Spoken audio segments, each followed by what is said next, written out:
प्रगत योगाची वेधवाणी, कृषी तंत्राची ही मंत्रवाणी. किसान वाणी, किसान वाणी, किसान वाणी, किसान वाणी. सफल शेतीची भाष्यवाणी, पेरन काढन सांगे वाणी, शेती सुखाची आधारवाणी. किसान वाणी, किसान वाणी, किसान वाणी, किसान वाणी, किसान वाणी, किसान वाणी, किसान वाणी, किसान वाणी, किसान वाणी, किसान वाणी, किसान वाणी, किसान वाणी, किसान वाणी, किसान वाणी, किसान वाणी, किसान वाणी, किसान वाणी, किसान वाणी.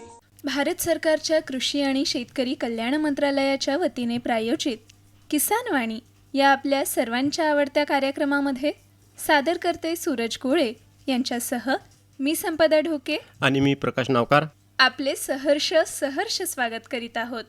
नमस्कार. संपदा, आजच्या आपल्या किसानवाणी कार्यक्रमामध्ये आपण शेतकरी बांधवांना काय ऐकवणार आहोत? प्रकाश, आज आपण आपल्या शेतकरी बंधू भगिनींना ऐकवणार आहोत लाळ्या खुरकूत रोग प्रतिबंधात्मक उपाययोजना लसीकरण मोहीम याविषयी डॉक्टर स्नेहल पाटील यांची मुलाखत. आणि यासह आपले दैनंदिन कार्यक्रम आहेतच. हां, जसं की बाजारभाव, हवामान वृत्त. अगदी बरोबर. तेव्हा ऐकत रहा आपला आवडता कार्यक्रम किसानवाणी.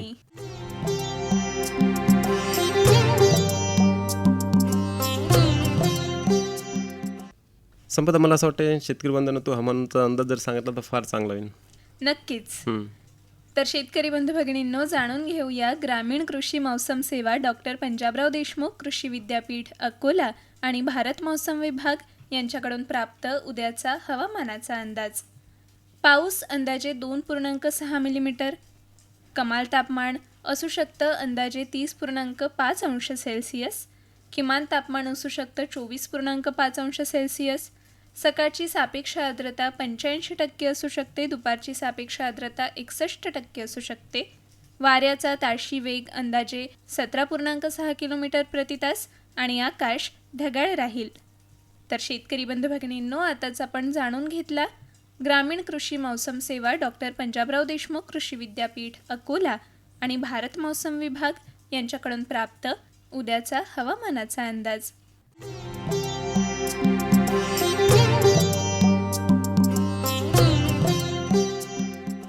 संपदा, तुला माहिती आहे का, आपल्या जे फळपिक आहेत त्यांच्या लागवडीच्या पद्धतीसुद्धा दिवसेंदिवस बदलत आहेत. सुरुवातीला आंबा हा खूप लांब लावायला जात होता, परंतु आता अतिघन पद्धतीने सुद्धा लागवड केली जाऊ शकते. त्याबद्दल तुला काही माहिती आहे का? होय, तुम्हाला माहिती आहे का शेतकरी बंधू भगिनींनो, आज आपण कृषीवाणीमध्ये अतिघन आंबा लागवड पद्धत याविषयीच जाणून घेणार आहोत. तेव्हा ऐकूया कृषीवाणी.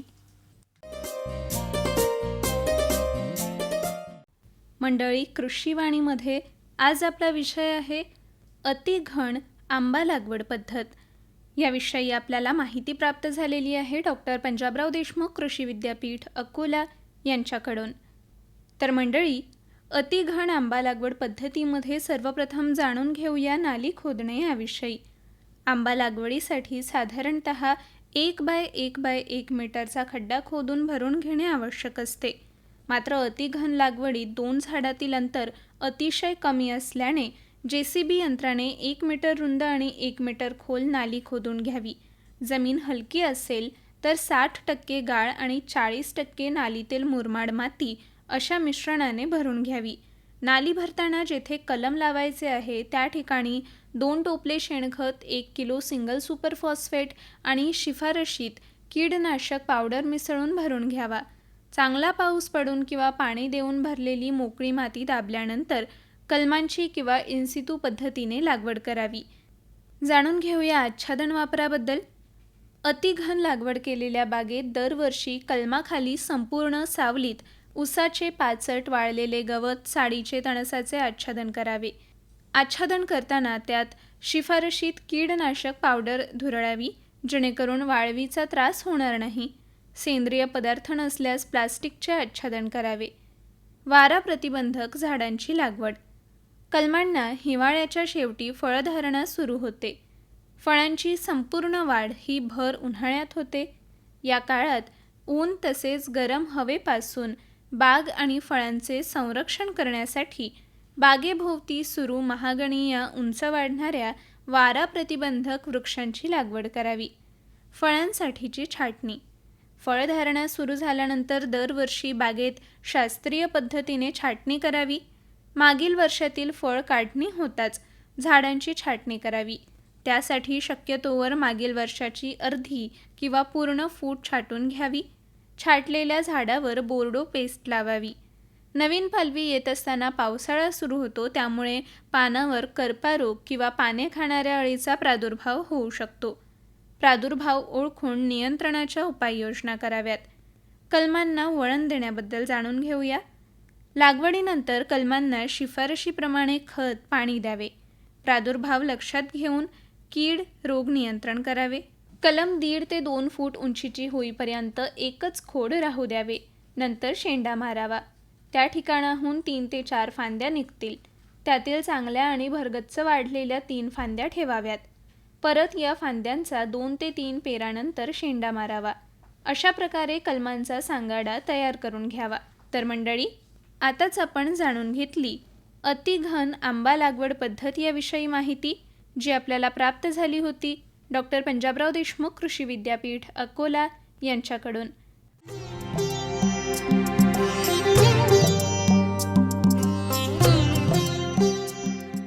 संपदा, मला असं वाटतं आता आपण मुख्य कार्यक्रमाकडे वळायला पाहिजे. होय प्रकाश. तर शेतकरी बंधू भगिनींनो, आता ऐकूया लाळ्या खुरकूत रोग प्रतिबंधात्मक उपाययोजना लसीकरण मोहीम याविषयी डॉक्टर स्नेहल पाटील, पशुवैद्यकीय अधिकारी, विभागीय रोग अन्वेषण प्रयोगशाळा अकोला यांची सूरज गोळे यांनी घेतलेली मुलाखत. किसानवाणी कार्यक्रमामध्ये सर्व पशुपालक आणि शेतकरी बांधवांचं मी सूरज गोळे मनपूर्वक स्वागत करतो. शेतकरी बंधूंनो, पशुपालन व्यवसायामध्ये जनावरांचं आरोग्य जपणं अत्यंत महत्त्वाचं आहे. सध्या पावसाळ्याच्या काळामध्ये जनावरांमध्ये लाळ्या खुरकूत म्हणजेच फूट अँड माउथ डिसीज FMD रोगाचा प्रादुर्भाव होण्याची शक्यता वाढते. हा रोग अत्यंत संसर्गजन्य असून वेळेवर प्रतिबंधात्मक उपाययोजना केल्यास मोठे आर्थिक नुकसान टाळता येते. आज आपण लाळ्या खुरकूत रोग प्रतिबंधात्मक उपाय या महत्त्वपूर्ण विषयावरती डॉक्टर स्नेहल पाटील, पशुवैद्यकीय अधिकारी, विभागीय रोग अन्वेषण प्रयोगशाळा अकोला यांच्याकडून सविस्तर माहिती जाणून घेणार आहोत. डॉक्टर पाटील मॅडम, सर्व शेतकरी बांधवांच्या वतीने आणि पशुपालकांच्या वतीने मी आकाशवाणीच्या स्टुडिओमध्ये आपले मनपूर्वक स्वागत करतो. नमस्कार. नमस्कार सर. संसर्गजन्य आजार म्हटलं तर पशुपालकांना फार मोठा आर्थिक तोटा सहन करावा लागतो आणि हा जो फूट अँड माउथ डिसीज जो आहे लाळ्या खुरकूत, हा सुद्धा या संसर्गजन्य आजाराच्याच प्रकारातला आहे. तर हा जो आजार आहे लाळ्या खुरकूत, हा म्हणजे नेमका काय आहे आणि हा कुठल्या जनावरांमध्ये जास्त आढळतो? सर, सर्वप्रथम मी तुम्हाला लाळ्या खुरकत या पशुधनातील आर्थिकदृष्ट्या अत्यंत असा हा महत्त्वाचा रोग आहे. भारतामध्ये दरवर्षी सुमारे 12 ते 14 हजार कोटी रुपयांचं नुकसान ह्या एका रोगामुळे होत असतं. लाळ्या खुरकत मूळतः मुख्यतः म्हणजे तुम्हाला सांगता येईल की दुधाळ जनावरांचं यामध्ये दूध उत्पादन क्षमता मोठ्या प्रमाणावर कमी होते. नियमित माजावर येण्याचं प्रमाणसुद्धा या रोगामुळे कमी होतं. वंध्यत्वाच्या समस्या निर्माण होतात. गाभण जनावरांमध्ये गर्भपात होण्याची शक्यता असते. लहान वासरांची वाढ खुंटते. म्हणजे एकूणच पूर्णतः जनावरांच्या उत्पादन क्षमतेवर आणि प्रजननावर विपरीत परिणाम होत असतो. ज्या भागांमध्ये लाळ्या खुरकतचा प्रादुर्भाव आहे तेथील प्राणीजन्य पदार्थांची विक्रीसुद्धा कमी होऊन निर्यातीत घट होत असते. यामुळे अप्रत्यक्षरित्या ह्याचा आर्थिक परिणाम आपल्याला भोगावा लागत असतो. लाळ्या खुरकत हा अत्यंत वेगाने पसरणारा संसर्गजन्य रोग आहे. तुम्ही मगाशीच सांगितल्याप्रमाणे ते अगदी बरोबर आहे तुमचं. आणि मुख्यतः गायवर्ग, म्हैसवर्ग, शेळ्या, मेंढ्या सोबतच वराहांमध्ये सुद्धा प्रामुख्याने हा रोग होताना आपल्याला दिसतो. दुभंगखूर असलेल्या जंगलातील हरिण, काळवीट अशा प्राण्यांना सुद्धा लाळ्या खुरकत आजाराची लागण होत असते. या आजारांमुळे दूध उत्पादन क्षमता घट होतेच, पण जनावरांच्या प्रतिकारक शक्तीवर देखील परिणाम होत असतो. म्हणजे जसंच आपण बघू की शेतात बैलांची काम करण्याची शक्ती कमी होते. लहान वासरांच्या मध्ये तर मरतूक मोठ्या प्रमाणावर होते. शेतकऱ्यांना जनावरांची मरतूक झाल्यामुळे मोठ्या आर्थिक नुकसानाला तोंड द्यावं लागतं. साधारणतः मॅडम, हा जो रोग आहे या सुरुवातीची जी काही प्रमुख लक्षणं असतील ती कशा पद्धतीने आपल्या शेतकरी बांधवांनी ओळखावी? लक्षणं म्हणण्यापेक्षा तुम्हाला मी सांगते, यामध्ये लाळ्या खुरकूत हा जो रोग आहे हा प्रामुख्याने मी तुम्हाला मगाशी म्हटल्याप्रमाणे जिथे खुरी दुभंगलेल्या असतात त्या जनावरांमध्ये होतो. हा आजार मूळतः विषाणूजन्य आजार आहे. पिकुर्ना कुळातील हा ॲप्थोव्हायरसमुळे FMDचा रोग होतो आणि प्रतिकार क्षमतेच्या नुसार विषाणूचे 7 उपप्रकार आपल्याला आढळतात. तसेच हा विषाणू सामान्यतः निर्जंतुकीकरण द्रावणास दाद देत नाही, म्हणूनच हा जास्त प्रमाणामध्ये घातक आहे. कमी तापमानात अनेक दिवस हा जिवंत राहतो, त्यामुळे ह्याचा प्रसार प्रामुख्याने हवेमधून, दुधातून, शेण, लघवी, वीर्य, पाणी पिण्याची जागा, गोठ्यात वापरत असलेली भांडी, त्याचबरोबर संसर्ग झालेल्या जनावरांच्या संपर्काने येऊ शकणाऱ्या जागा जसे जनावरांचे बाजार, यात्रा, पशु प्रदर्शने, साखर कारखान्यांचे हंगाम, याचबरोबर स्थलांतरित मार्फत देखील ह्या रोगाचा प्रसार होऊ शकतो. म्हणजे तुम्हाला सांगता येईल की मौखिक मार्गापेक्षा श्वसन मार्गाने या जनावरं अत्यंत संवेदनशील असतात. म्हणजे बाधित जनावरांची लाळ, इतर सर्व स्त्रावातून देखील या विषाणूचा प्रसार होतो. रोगाचा संक्रमण कालावधी 2 ते 6 दिवस तर काही वेळा 15 दिवसांपर्यंत देखील असतो. शरीरात विषाणूच्या प्रवेशानंतर 48 तासाच्या आत जनावरांना हा संसर्ग होतो आणि मृत्युकीचे प्रमाण सुद्धा विषाणूच्या तीव्रतेवर अवलंबून असते, जे की 20% 50% मृत्यू होऊ शकते. रोगाचा प्रसार जो आहे अत्यंत वेगाने होत असल्यामुळे काही ठिकाणी 100% जनावरे बाधित होताना दिसतात. ज्या प्रकाराने किंवा उपप्रकाराने रोग झाला आहे त्या प्रकाराविरुद्धची रोगप्रतिकारक शक्ती बाधित जनावरांमध्ये निर्माण होते. त्यामुळे जोपर्यंत रोगप्रतिकारक शक्ती अबाधित असते तोपर्यंत त्या प्रकारच्या रोगाचा प्रादुर्भाव त्या जनावरांमध्ये होत नाही. परंतु इतर प्रकारांमुळे सुद्धा रोग होऊ शकतो. याचा अर्थ की उपप्रकारासाठी जी रोगप्रतिकारक शक्ती उपयुक्त ठरत नाही, विशेष म्हणजे नैसर्गिक प्रादुर्भाव ज्या जनावरांमध्ये होतो त्यांना सुमारे 1 वर्ष या लाळ्या खुरकत रोगाची बाधा होत नाही. तसेच या रोगात आयुष्यभरासाठी रोगप्रतिकारक शक्ती देखील निर्माण होत नाही.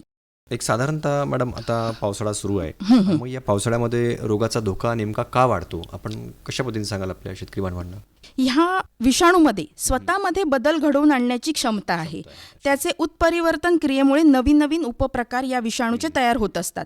त्यामुळे ज्यांची रोगकारक क्षमता कमी, म्हणजे ह्याची तीव्रता वेगवेगळी असते प्रत्येक उपप्रकाराची, पण यामध्ये जनावरांमध्ये जी दिसणारी लक्षणं आहेत ती एकसारखीच दिसत असतात. आता प्रामुख्याने तुम्ही मगाशी विचारल्याप्रमाणे यांची लक्षणं काय आहेत किंवा पशुपालकांनी ते कसं ओळखायचं, तर प्रामुख्याने जनावरं जी आहेत आपली, जर त्यांना लागण झाली तर वैरण चारा आणि पशुखाद्य न खाणे, दूध उत्पादनामध्ये घट, आणि तुम्ही त्यांच्या शरीराचं तापमान पाहाल तर 104 ते 105 अंश फॅरनहाईटपर्यंत ताप येतो, तोंडामध्ये पुरळ येतं किंवा फोडं येतात आणि मग ते नंतर फुटतात. पायातील खुरांच्या बेचक्यात किंवा कासेवर फोड येतात आणि ते फुटतात आणि जखमा होतात. जनावरीच्या मागील पायात फोड तयार झाल्यास अपंगत्वपणा येतो, म्हणजे लंगडेपणा येतो.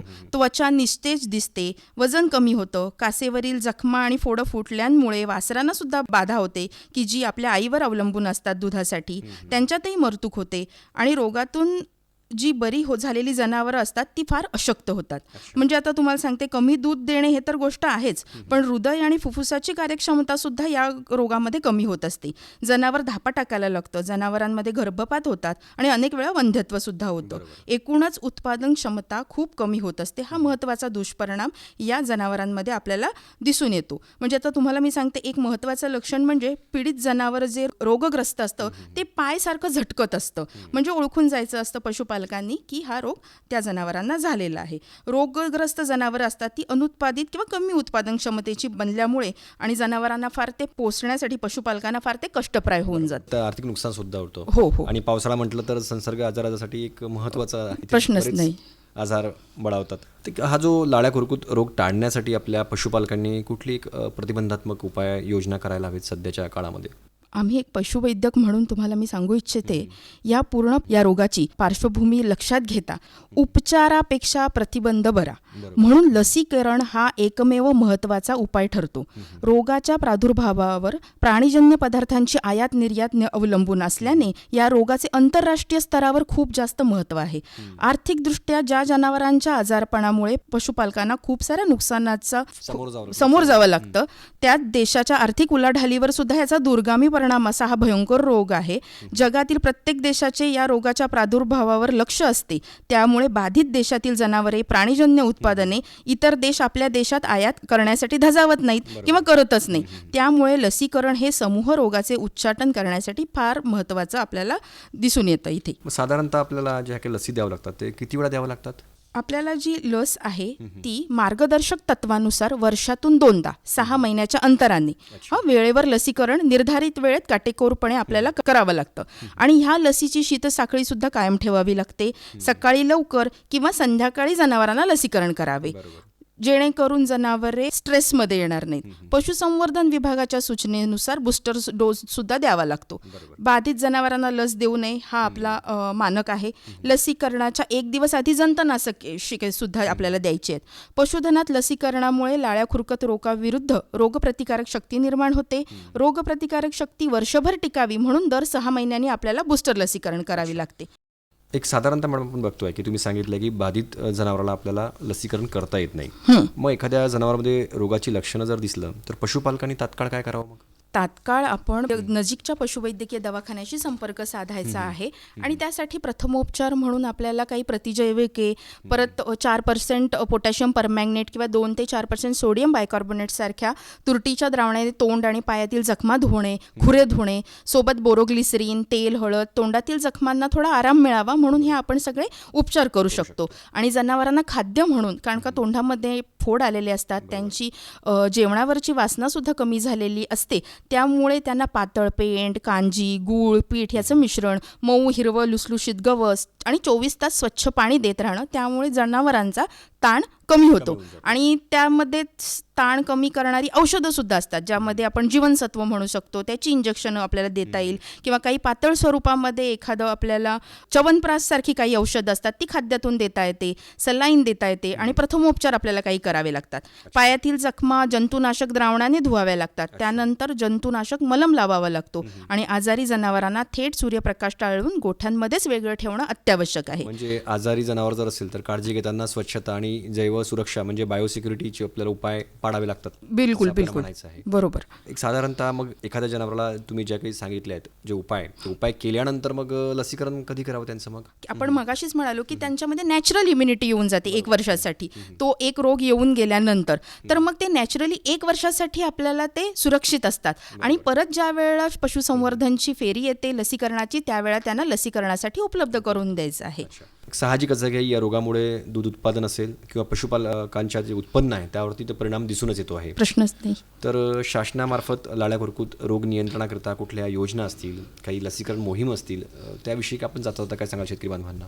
या मोहिमेअंतर्गत आपण राज्य शासनाकडून आपल्याला 1 कोटीची लसमात्रा उपलब्ध झालेली आहे. लसीकरणापूर्वी सर्व जिल्ह्यांमध्ये लसी वेळेत पोहोचाव्यात यासाठी शीतसाखळीची काटेकोर पालन केलेलं आहे. त्यामुळे राज्यातील मोठ्या प्रमाणातील पशुधनाला लाळ्या खुरकत रोगापासून संरक्षण मिळण्यास मदत होणार आहे. लसीकरण अधिक परिणामकारक ठरावे यासाठी पशुसंवर्धन विभागाकडून पशुधनाचे जंत निर्मूलनही करण्यासाठी आवश्यक औषधांचा पुरवठा झालेला आहे. आणि त्यासाठी संबंधित यंत्रणाला तशा सूचनासुद्धा देण्यात आलेल्या आहेत. त्यामुळे ही आता जी फेरी आहे आपल्या पूर्ण जिल्ह्यामध्ये 13 ऑगस्ट ते 29 सप्टेंबर या 45 दिवसाच्या कार्यकालावधीमध्ये आपल्या इथे पार पाडली जाणार आहे.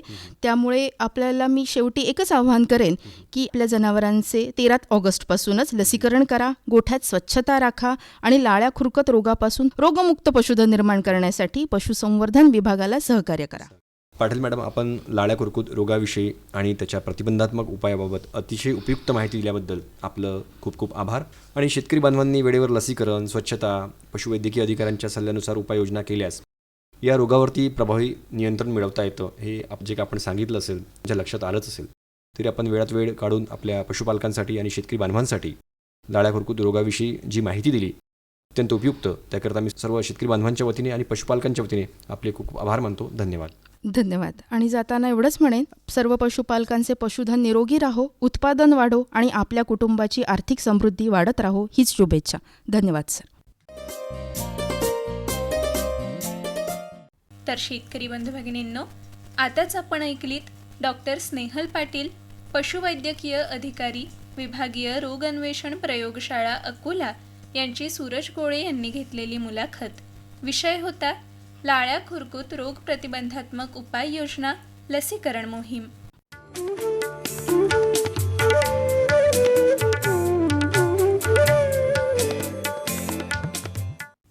प्रकाश, मला असं वाटतं आता आपण शेतकरी बंधू भगिनींना कृषी मालाचे बाजारभाव ऐकवले पाहिजेत. नक्कीच संपदा. आणि ते आपली आतुरतेनं वाट पाहत असतात. शेतकरी बंधूंनो, कृषी उत्पन्न बाजार समिती अकोला यांच्याकडनं प्राप्त आजचे शेतमालाचे बाजारभाव आपण जाणून घेऊयात. हे बाजारभाव कमीत कमी आणि जास्तीत जास्त अशा स्वरूपाचे आहेत. ज्वारी लोकल 2335 रुपये ते 2565 रुपये, आवक 61 क्विंटल.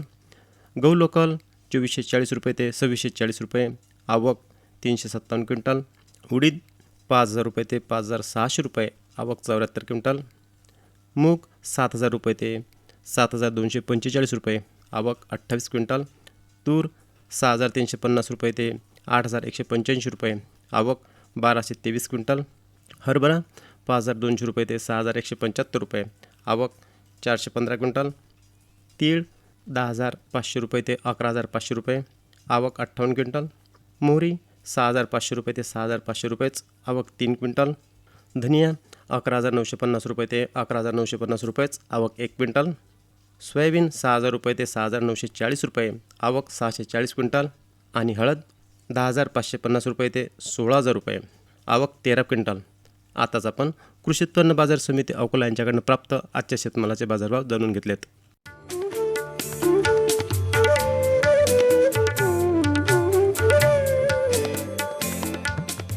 प्रकाश, मला वाटतं सरते शेवटी आपण कार्यक्रमामध्ये आपल्या शेतकरी बंधू भगिनींना आजचे हवामान वृत्त सांगायला पाहिजे. नक्कीच. तर शेतकरी बंधूंनो, डॉक्टर पंजाबराव देशमुख कृषी विद्यापीठ अकोला यांच्याकडनं प्राप्त आजचं हवामान वृत्त आपण जाणून घेऊया. कमाल तापमान 30.8 अंश सेल्सिअस तर किमान तापमान 24.5 अंश सेल्सिअस एवढं नोंदवण्यात आलं. प्रखर सूर्यप्रकाश 0.6 तास, हवेचा ताशी 7.2 किलोमीटर प्रति तास. हवेतील आर्द्रता सकाळी 85% तर दुपारी 58% एवढी नोंदवण्यात आली. कालचा पाऊस 1.0 मिलीमीटर आणि आतापर्यंतचा एकूण पाऊस 368.3 मिलीमीटर एवढा नोंदवण्यात आला. आताच आपण डॉक्टर पंजाबराव देशमुख कृषी विद्यापीठ अकोला यांच्याकडनं प्राप्त आजचं हवामान वृत्त जाणून घेतलं.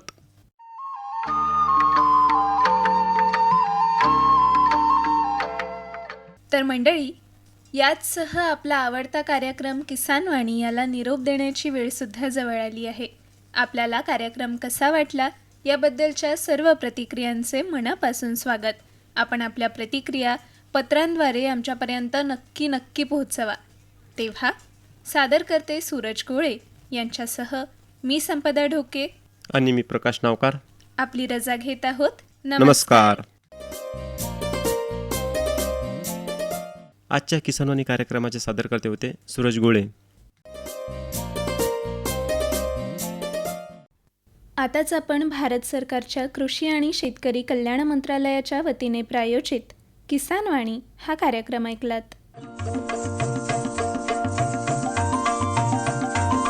किसान वाणी, किसान वाणी, किसान वाणी, किसान वाणी.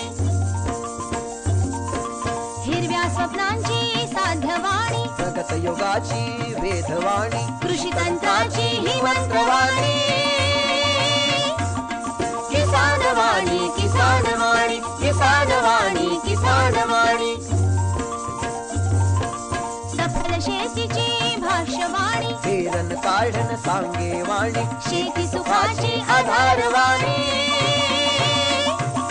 किसान वाणी, किसान वाणी, किसान वाणी, किसान वाणी, किसान वाणी, किसान वाणी, किसान वाणी, किसान वाणी, किसान वाणी, किसान वाणी, किसान वाणी, किसान वाणी, किसान वाणी, किसान वाणी, किसान वाणी, किसान वाणी, किसान वाणी.